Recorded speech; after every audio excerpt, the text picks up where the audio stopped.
In today's video, I'm going to teach you how to make FigJam dark mode. If you like working in low light, want to reduce eye strain, or just prefer a sleek interface, switching FigJam to a dark theme is quick and easy. I'll walk you through it from inside a FigJam board so you can follow along in real time.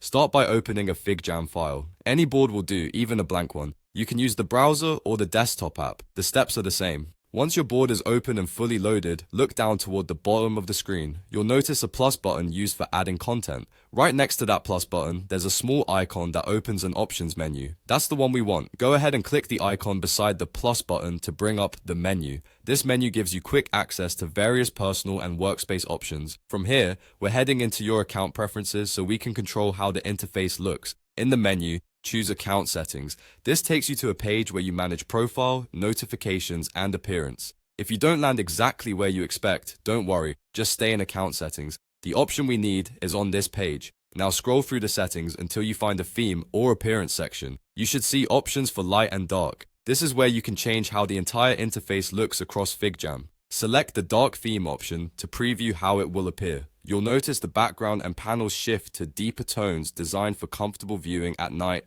or in dim environments. To finalize it, click on Dark. The change applies immediately, and your board, toolbars, and menus will all switch over without needing to restart. If you ever want to go back, you can return to the same place and choose Light again. Some accounts may also show a system option that follows your device's theme, which can be convenient if you switch between day and night modes automatically. A few quick tips if you don't see the option right away: try scrolling a bit more within account settings. Make sure your window isn't too narrow and refresh the page if the controls don't load. If you're using an older version of the desktop app, updating can also help reveal the theme settings. That's all there is to it. Open a FigJam board, open the menu next to the plus button, head into account settings, scroll to theme, and choose dark. Enjoy a cleaner, calmer workspace that's easier on your eyes, especially during long sessions.